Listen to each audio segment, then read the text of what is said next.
This is senior linebacker Ryan Cronin. We're going fishing this weekend. We're playing Jacksonville home at noon on Saturday, and this is the Mariners Football Network.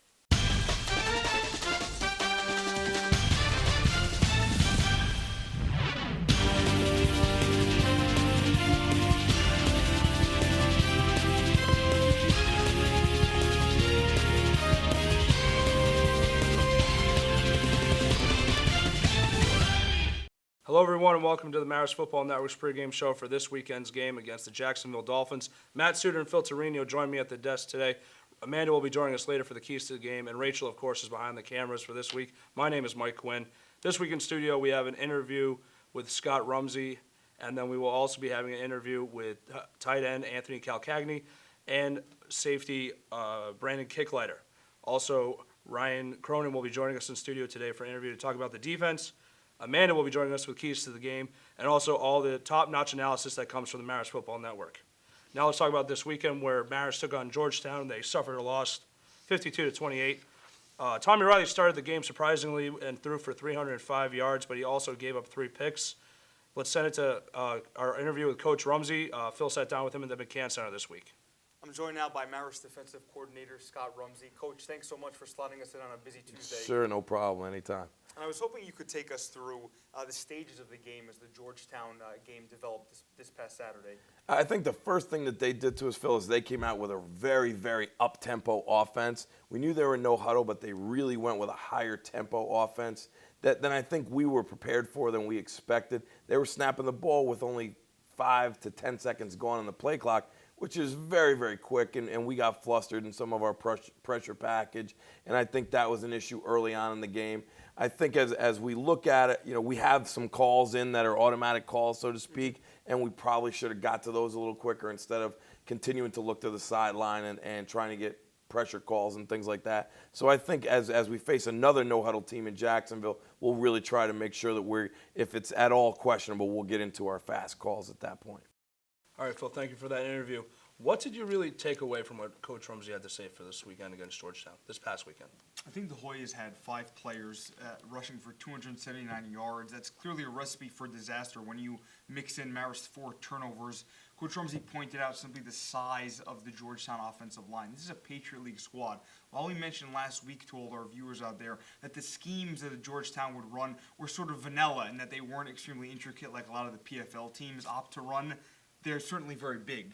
And I thought that the running game took a toll on the Mariners defense for being out there for such an extended period of time. And then that opened up some holes. Georgetown had 2 touchdowns in every single quarter except the 4th, and that did not bode well for Mariners. And Phil, I agree with you. The size of the offensive line certainly took a big part in that game. But another thing that you have to keep in mind was that Georgetown ran a lot of screens to either side of the field, and that really wore down the Mariners secondary a little bit because the offensive line was not only large, they were also very quick. So Mariners had a little bit of a tough time keeping up with that, especially since they ran a very fast offense. So that was the big key, was the size of the offensive line in terms of both the running game and the screen passes out to the side.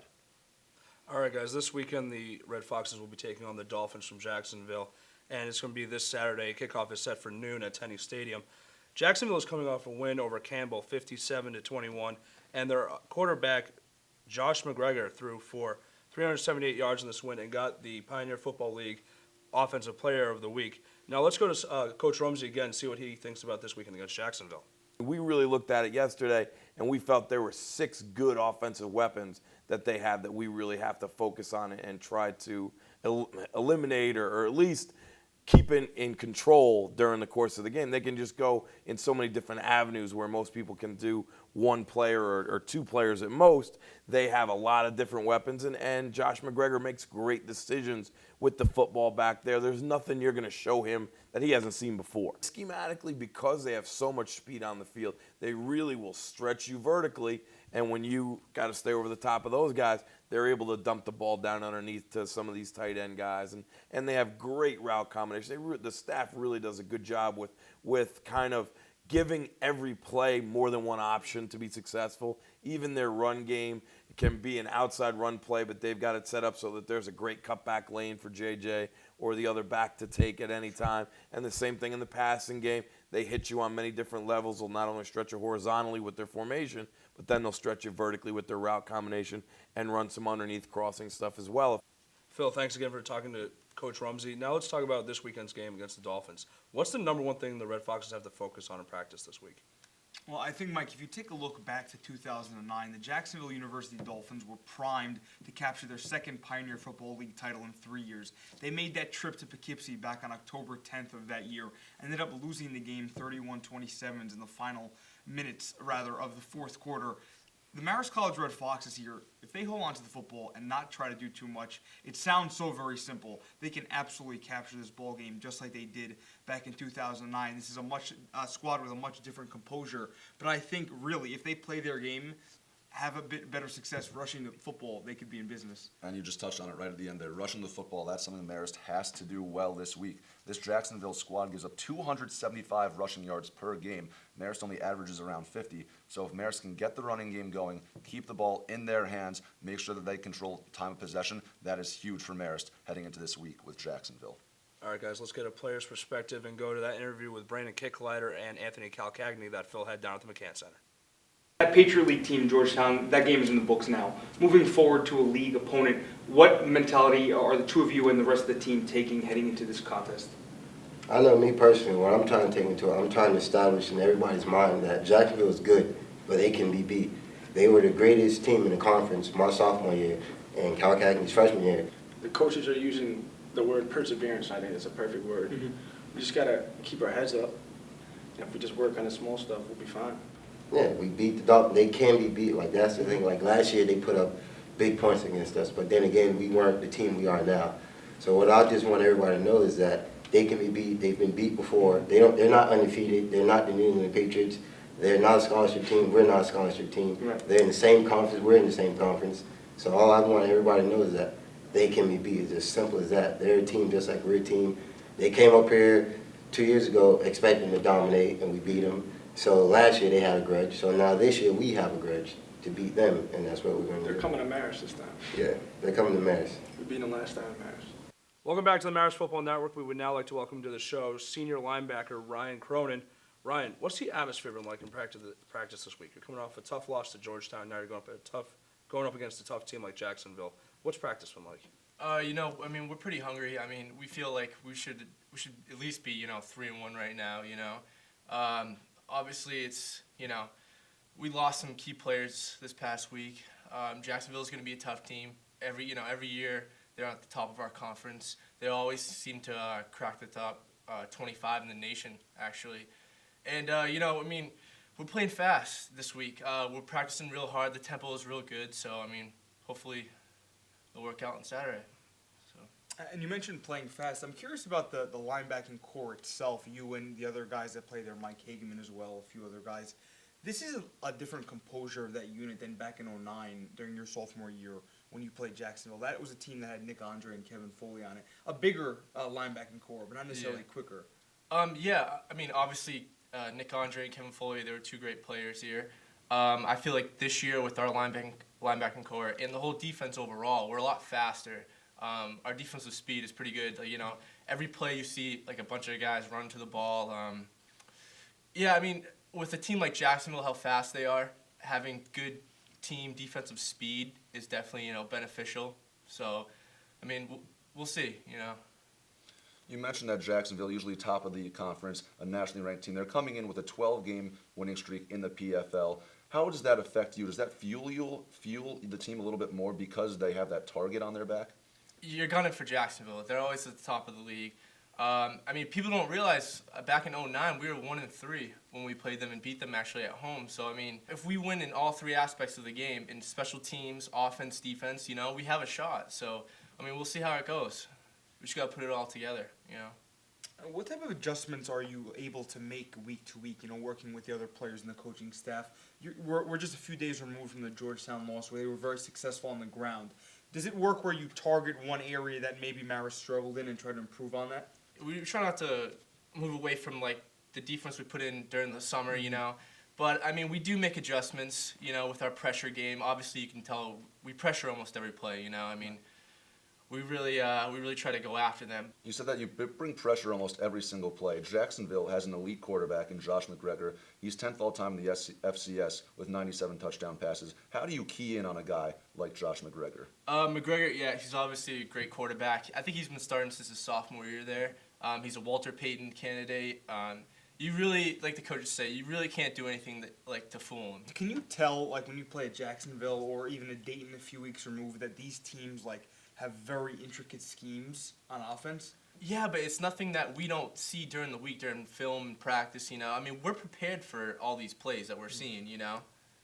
We're not being fooled really at all. I mean, they make little adjustments, but it's nothing really different than what we're practicing during the week. Any other questions from you guys? All right, Ryan, we'd like to thank you a lot for being on the show today, and good luck on Saturday. Oh, thank you. Thank you for having me. I think you guys do a great job. Thank you. Thank And you. we're going to head to commercial, and we'll be right back with some more analysis. Home game this Saturday, ready to get hit hard. This is the Marist Football Network. Welcome back to the Marist Football Network's pregame show for this weekend's game against the Jacksonville Dolphins. Now let's send it over to Amanda for this week's Keys to the Game. Thanks, guys. The Jacksonville University Dolphins scoring gets out of hand, or should I say, out of fin, when the opposing defense lets them dominate drives with their electrifying no-huddle offense. Jacksonville scored an unheard of 86 points against Valparaiso last year and 57 points last week against Campbell, with a staggering 713 yards offense. Last year, in 2010, Marist held the Dolphins to just 144 passing yards, so expect Coach Brumby to have a similar game plan to contain the Dolphins' passing attack. However, Jacksonville's top running backs are also very hot right now. Seniors Keith Dawson and J.J. Laster combined for over 250 yards rushing and 3 touchdowns last week.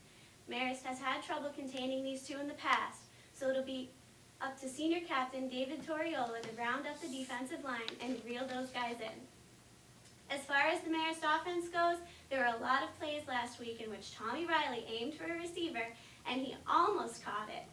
However, unfortunately for the Red Foxes, almost only means something in the dictionary.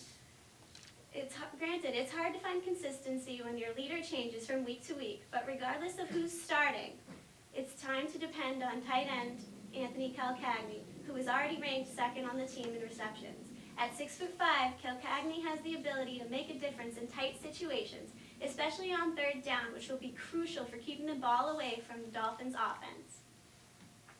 Brandon Kicklighter said it best, the Jacksonville Dolphins can be beaten. The Red Foxes were able to squish these pesky fish in a game at Tenney Stadium in 2009 in a fourth quarter thriller. The coaching staff is confident that this Marist team is quicker, deeper, and more talented than it was 2 years ago. Hopefully, the fresh legs will keep the Dolphins guessing on Saturday. Jacksonville has said all season that they have a giant target on their backs. Every team looks down their schedule and says, oh, Jacksonville, that's the team to beat. But what they don't realize is that Marist has a similar target. They are seen as an easy win. But Marist will be playing for pride this weekend after falling apart against the Hoyas. Players told us in this week to fear the Foxes. They think they have a chance because they are the underdogs. If Jacksonville becomes complacent, look for Marist to take advantage. Back to you, Mike. Thank you, Amanda, for those keys to the game. Phil, let's talk about this weekend's game against the Dolphins. One of the keys has to be to keep that offense off the field. Their quarterback already has 10 touchdown passes already. How is the Marist offense going to be able to do that? Mike, Jacksonville is so adept at running the offense that their head coach, Kerwin Bell, chooses to implement, which is a very, very similar, I would say, to a lot of pro-style offenses in the sense that they're giving a number of different looks to the defense and changing up personnel and doing it in such a quick manner. And Jacksonville's had matchups already this season with the Citadel, Western Illinois, and Charleston Southern. So they're very good at keeping the ball. They've dropped 2 out of 3 of those contests, but they've been all 1-touchdown games. I think the Dolphins, if you can keep their offense off the field, that's literally the best medicine. We would hear that all the time in the NFL dealing with Peyton Manning. How would you beat the Colts in years past? Keep him off the field. With Josh McGregor, he does not throw the ball away. Marist had 4 turnovers just a week ago in their last contest. They don't want to start getting into a rut by giving the ball away. It could be a long afternoon for them if they start to do that. And you're absolutely right. Staying on the field, keeping the Marist offense on the field is what is going to be the most important. We touched on it a little bit earlier, but the Jacksonville defense allows 275 rushing yards per game. Marist only averages around 50 yards rushing per game. So this is the week that the Marist offense, in particular the rushing game, has to break out. We really haven't seen anything spectacular from the Marist rushing game yet this year. The longest rush by a running back on the season has been 15 yards. The longest rush on the season total was 24 yards by quarterback Chucky Looney. So there hasn't been that one play that really excites the offense, that shifts the momentum, and that's what we need to see this week against Jacksonville. Let's stay talking about the Jacksonville offense. Matt, you saw last weekend Georgetown ran the no huddle a little bit. Jacksonville runs a very good no huddle. Do you think Marist defense will be able to adapt to this and stay with the flow of the game? They can sort of use last week as a blueprint for what they will face this week. Jacksonville is a little bit faster paced, but you heard Ryan Cronin earlier talk about Marist having a fast defense. Everybody rushes to the ball all at once. So that's key. Marist has to make sure that they keep that head on a swivel, and substitutions are going to be very important to make sure that everybody gets the rest they need, especially as the game progresses to the third and fourth quarter. In every matchup that Marist has, if you run down the box score, it's always double-digit players for the Red Foxes that have tallied at least one tackle. I think that's a great sign for them moving forward. Coach Rumsey, when we caught up with him earlier this week, he told us about having a number of players get involved. And I think for Marist, why this is a matchup that could really be advantageous for them is Jacksonville doesn't feature the 320-pound-plus bodies on the O-line that Georgetown did, and that's why they were so successful running the ball against Marist.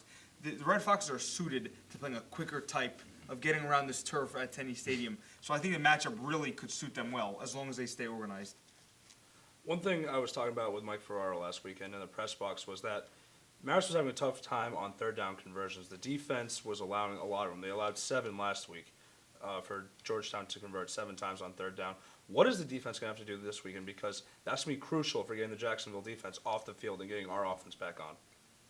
If they can fluster McGregor, I think Marist really, truly does have a solid defensive line. The base 3 that they'll play down are very talented. And if they can get those typically 3 players will tie up the 5 O-linemen. If they can get some pressure from, the second line of defense there, whether it's linebackers or safety, and fluster McGregor, then Marist really can look to be successful on third down. But if the pass protection is there for Jacksonville and McGregor is sitting pretty in the pocket, he has 6 offensive weapons that we know of, that Coach Rumsey told us about, that Marist has to target. That's certainly a lot of players to keep an eye on in one down. And McGregor, we mentioned he's a very, very strong quarterback. But Amanda also mentioned in her keys to the game how strong that the Jacksonville rushing game has been, especially last week. So stopping the rush on first and second down and making McGregor throw in third and long situations, in addition to getting pressure on him, will be imperative to making sure that Jacksonville offense can't put up the high-scoring numbers that we've seen from them in the past.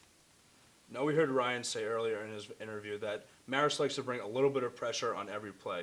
Are they going to up the pressure this week to get flush to the quarterback, do you think, Phil? I'm not so sure that that's the case. I wouldn't say that. As I mentioned, they love the 3 down linemen that they play for defense, but trying to overexert on every single down might not bode well for them if they leave some holes in the secondary there. So I'm not so certain right away to start this contest that that's actually what they'll try to do. And also, the more pressure that Marist brings to McGregor, the more likely it is that those 6 skill position players do get out in the open. So the more that they bring, the more coverage in the secondary they have to make sure that they have, because Jacksonville can strike from basically anywhere on the field with a number of different players. That's great. That's a great analysis for this week. We're going to wrap it up right now. Follow us on Twitter at MaristFN, and also follow us on www.maristfootballnetwork.com. For Phil Torino, Matt Suter, Rachel Blair, Amanda Masterberti, I'm Mike Quinn. We'll see you all at the game on Saturday.